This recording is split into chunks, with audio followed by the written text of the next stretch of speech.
राम राम जी। आप देख रहे हैं टुडे हरियाणा यूट्यूब चैनल। जो भी साथी चैनल पर पहली बार आए हैं वो चैनल को सब्सक्राइब कर लीजिए। साथ में सभी साथी कमेंट बॉक्स में यह भी बता दीजिए कि आपके गांव या शहर में अभी तक कितनी बारिश हो चुकी है।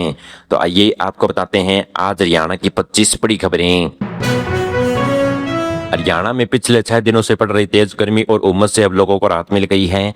अंबाला, पंचकुला, फरीदाबाद और रोहतक समेत कई जिलों में अच्छी बारिश हुई है। पानीपत में दोपहर के समय काले बादल छा गए और हल्की बूंदाबांदी देखने को मिली। मौसम विभाग का कहना है कि आने वाले 24 घंटों में पूरे राज्य में बारिश का मौसम फिर से लौटने वाला है। 22 से 25 जुलाई के बीच राज्य के कई इलाकों में भारी बारिश हो सकती है और 27 जुलाई तक यह सिलसिला ऐसे ही बना रहेगा।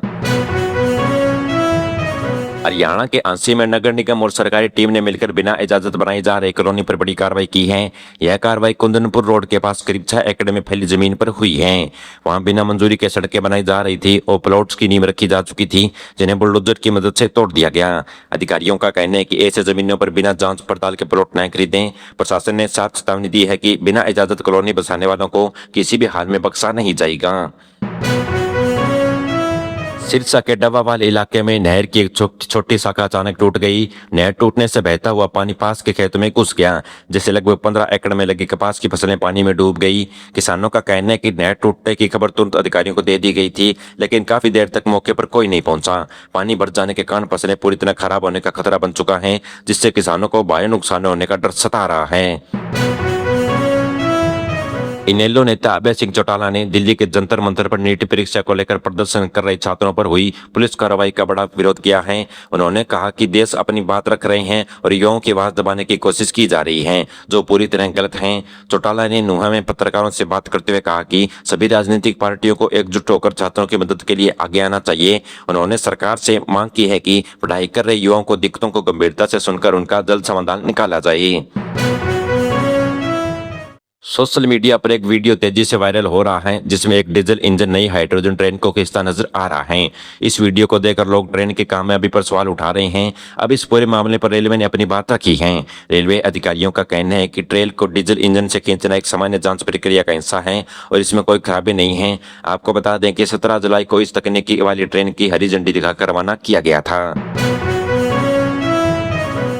हरियाणा सरकार ने राज्य में पढ़ाई और ट्रेनिंग का स्तर सुधारने के लिए बड़ा फैसला लिया है। सरकार ने राज्य के 60 IIT कॉलेजों के हालात सुधारने के लिए करीब 2892 करोड़ रुपए का बजट पास किया है। इस योजना के तहत कुरुक्षेत्र और पलवल समेत कई शहरों में केंद्रों में नई मशीनें और आधुनिक सुविधाएं दी जाएगी। सरकार का मानना है कि युवाओं को नई तकनीक की पढ़ाई कराने से उन्हें आगे चलकर अच्छी कंपनियों और काम आसानी से मिल सकेंगे। इससे राज्य के हजारों छात्रों को सीधा फायदा होगा।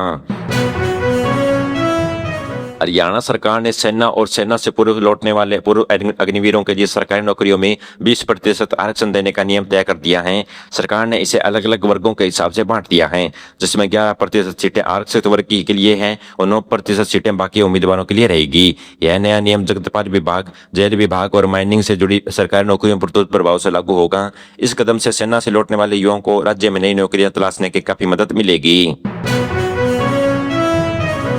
रेलों में सफर करने वाले आम यात्रियों के लिए रेलवे ने बड़ी राहत दी है। भिवानी से मथुरा और मथुरा से सवाई माधोपुर के बीच चलने वाली 2 जोड़ी ट्रेनों में साधारण श्रेणी के 3 अतिरिक्त डिब्बे जोड़ दिए गए हैं। इस फैसले से बिना रिजर्वेशन सफर करने वाले यात्रियों को बैठने की ज्यादा जगह मिलेगी और भीड़ भाड़ भी कम होगी। इसके अलावा रेलवे ट्रैक पर मरम्मत का कार्य चलने के कारण कई ट्रेनों का समय भी बदला गया है और नए रास्ते और नए स्टेशनों तक चलने का फैसला लिया गया है।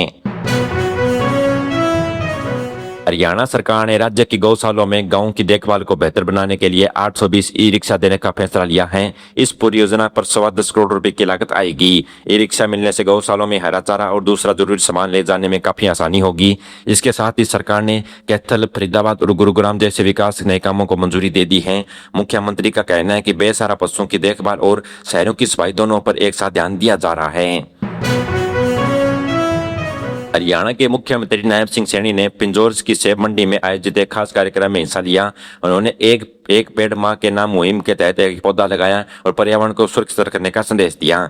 इसके बाद सीएम ने राज्य के 21 अलग अलग कॉलेजों में आए 210 छात्रों के साथ सीधे बातचीत की। युवाओं ने मुख्यमंत्री से सामने अपनी समस्याएं रखी और कई सुझाव भी दिए। मुख्यमंत्री ने छात्रों की सभी बातों को ध्यान से सुना और उन्हें हर संभव मदद करने का भी वादा किया। 10वीं पास और ITI कर चुके युवाओं के लिए रेलवे में नौकरी पाने का बहुत ही शानदार मौका आया है। रेलवे ने कुल 6557 पदों पर सीधी भर्ती निकाली है। इसके लिए आप 29 जुलाई तक 2026 तक इसका फॉर्म भर सकते हैं, जबकि फीस जमा करने के लिए 31 जुलाई तक की आखिरी तारीख तय की गई है। इसमें fitter, welder, electrician, mechanic, operator और जैसे अलग अलग कामों के लिए भर्ती की जा रही है। अगर फॉर्म में कोई गलती हो जाती है तो उसे सुधारने का 1 अगस्त से लेकर 10 अगस्त तक मौका मिलेगा। इसमें काम करने वाले युवाओं को हर महीने 19,900 रुपए से लेकर 92,300 रुपए तक सैलरी भी दी जाएगी।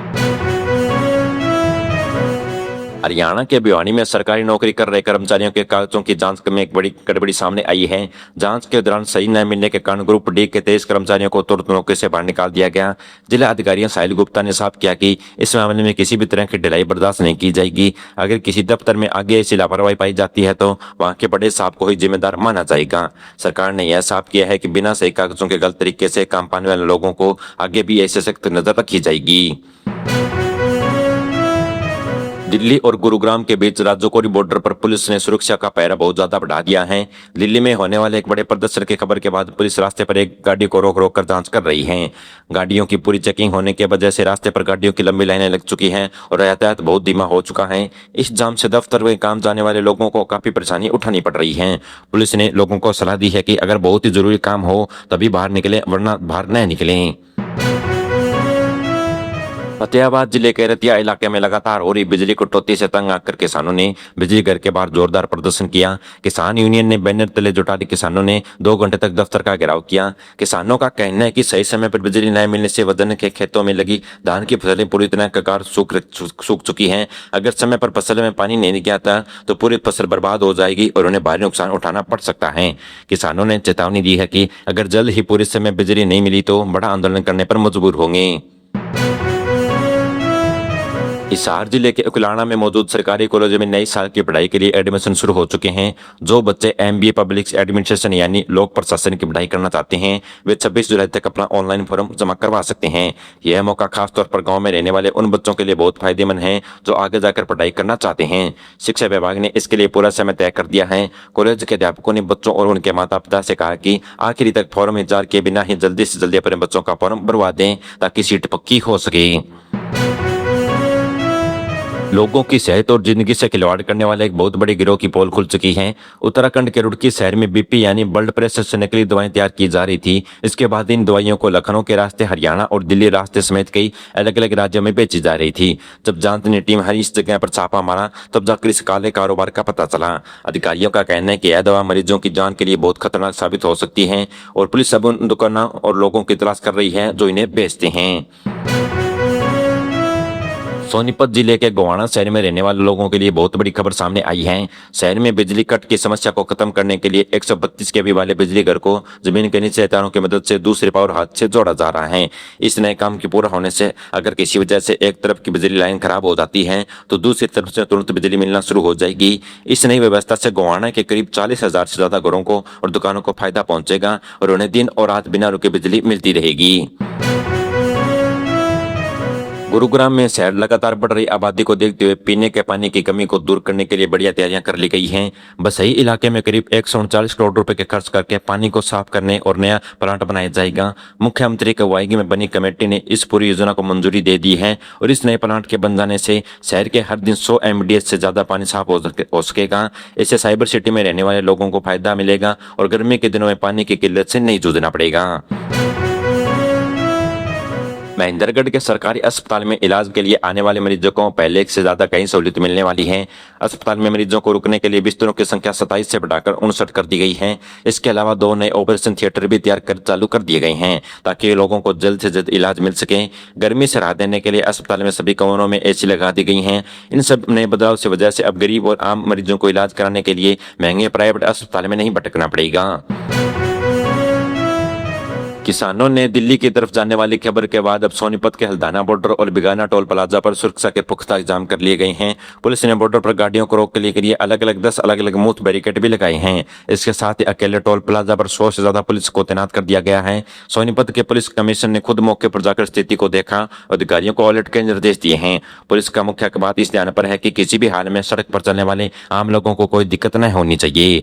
मेरे द्वारा बताई गई खबरें आपको कैसी लगी कमेंट बॉक्स में जरूर बताइएगा। अगर अभी तक आपने यह नहीं बताया है कि आपके जिले में कितनी बारिश हो चुकी है और कितनी होने वाली है, तो वो भी सभी साथी कमेंट बॉक्स में जरूर बता के जाइएगा। चैनल को सब्सक्राइब कर लीजिए। धन्यवाद।